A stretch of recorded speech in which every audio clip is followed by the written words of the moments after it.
American বলতে আমাদের মনে এমন কিছু মানুষের ছবি ভেসে ওঠে যাদের চামড়া সাদা। আফ্রিকান বলতে কালো চামড়ার মানুষদের বোঝায়। একইভাবে চীনাদেরও শারীরিক গঠন অন্যান্য জাতি থেকে আলাদা। কিন্তু বাঙালি জাতির নির্দিষ্ট কোনো শারীরিক গঠন নেই। সাদা, কালো, লম্বা, খাটো বিভিন্ন রকম মানুষ বাঙালি জাতিতে দেখা যায়।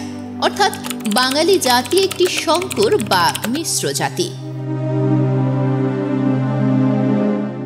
অস্ট্রিক, মঙ্গল, নেগ্রিটো ইত্যাদি জাতিগোষ্ঠীর কোনো না কোনো শাখার মিশ্রণ বাঙালি জাতিতে রয়েছে। এখন প্রশ্ন হলো, একজন বাঙালি হিসেবে আমরা কি জানি ঠিক কোন কোন জাতির মিশ্রণে কখন এবং কিভাবে বাঙালি জাতির উৎপত্তি হয়েছে?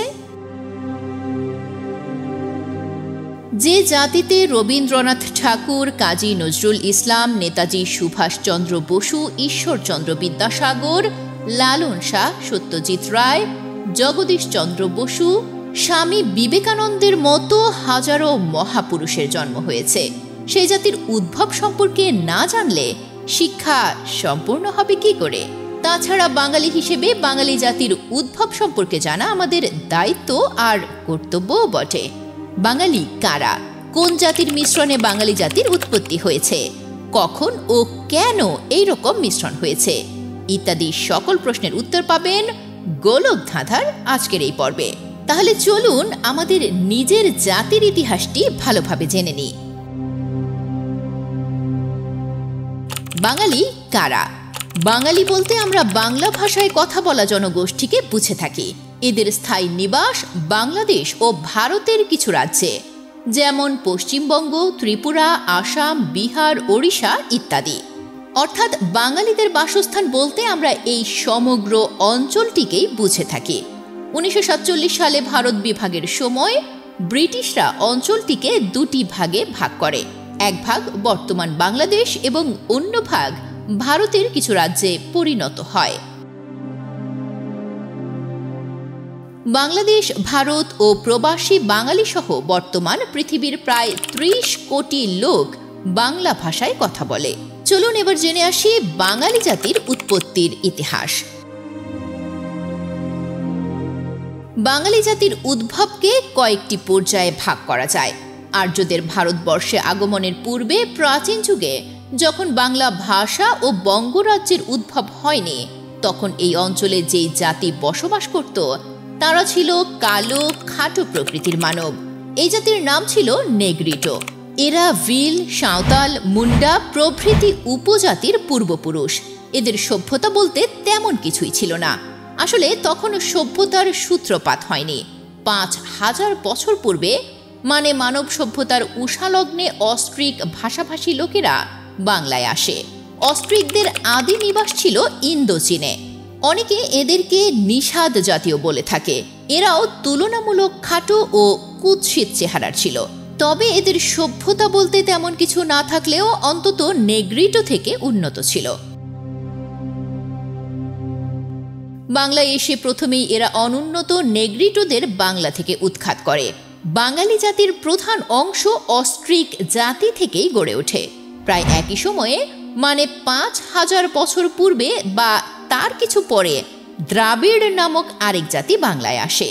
এই দ্রাবিড়রা ছিল দক্ষিণ ভারতের আদি অধিবাসী। এদের সভ্যতা অস্ট্রিকদের থেকে আরেকটু উন্নত ছিল। ফলে বাংলায় এসে দ্রাবিড়রা আস্তে আস্তে অস্ট্রিকদের গ্রাস করতে থাকে। এতে করে অস্ট্রিক দ্রাবিড় মিশ্রণে এক নতুন জাতির উদ্ভব হয় এবং এরাই বাংলায় বসবাস করতে থাকে। সময় বইতে থাকে। পৃথিবীর বিভিন্ন স্থানে জন্ম নিতে থাকে নানা রকম সভ্যতা। বর্তমান মধ্য এশিয়ার ইরানে ইউরাল পর্বতের দক্ষিণে যে জাতি গড়ে উঠেছিল তাদের বলা হতো আর্য জাতি। আর্যরা সংস্কৃত ভাষায় কথা বলতো। তারা ছিল সনাতন ধর্মাবলম্বী এবং তাদের প্রধান ধর্মগ্রন্থ ছিল বেদ। তারা যুদ্ধবিদ্যায় পারদর্শী ছিল, এমনকি বন্য পশু ঘোড়াকেও তারা পোষ মানিয়েছিল। অর্থাৎ আর্যদের সভ্যতা যথেষ্ট উন্নত ছিল। এই সভ্যতাকে বলা হতো বৈদিক সভ্যতা। আফগানিস্তানের খাইবার গিরিপথ দিয়ে খ্রিস্টপূর্ব 1500 অব্দে আর্যরা ভারতবর্ষে প্রবেশ করে। খ্রিস্টীয় ৫ম শতকে বা তার কিছু আগে তারা বাংলায় প্রবেশ শুরু করে। অস্ট্রিক দ্রাবিড় মিশ্রণে যে জাতি গড়ে উঠেছিল তারা তখনও বাংলায় বসবাস করছে। এই মিশ্রিত জনগোষ্ঠীর সাথে আর্য জাতি মিশ্রিত হয়ে বাঙালি জাতির উৎপত্তি হয়েছে। এখানে একটা কথা বলে রাখি, বঙ্গরাজ্য ও বাংলা ভাষার জন্ম আর্যদের ভারতবর্ষে প্রবেশের পরেই হয়েছিল। খ্রিস্টপূর্ব ১০ম শতকে অঙ্গবঙ্গ ও মগধ রাজ্য গঠিত হয়। সম্রাট অশোকের আমলে বঙ্গরাজ্য মৌর্য সাম্রাজ্যের অধীন হয়।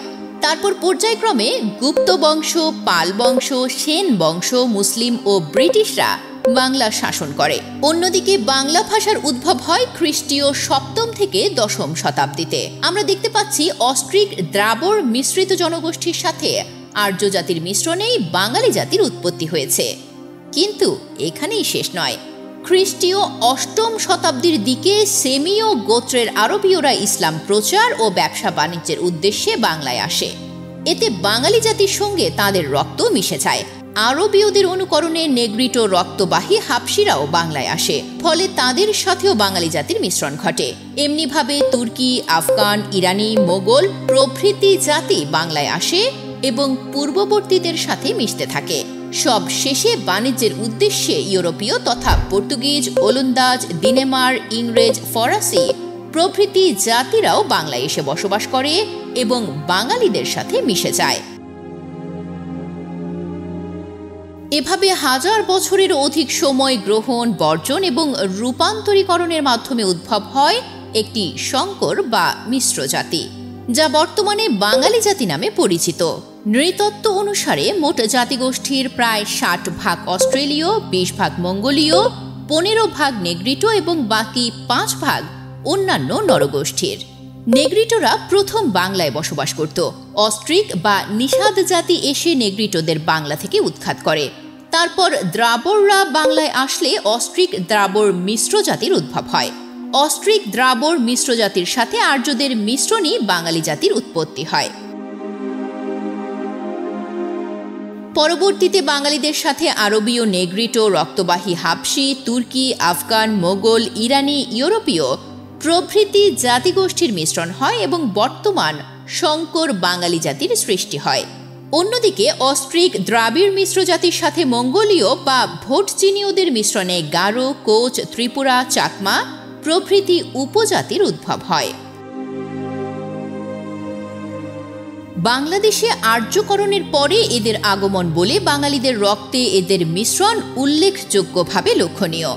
বিভিন্ন জাতির মিশ্রণ হওয়ায় বাঙালিদের শারীরিক গঠন ও সংস্কৃতিতে এসব জাতির ছাপ দেখা যায়। যেমন অস্ট্রিকদের মাছ খাওয়ার প্রবণতা বাঙালিদের মাছে ভাতে বাঙালি করে তুলতে প্রাথমিকভাবে সাহায্য করে।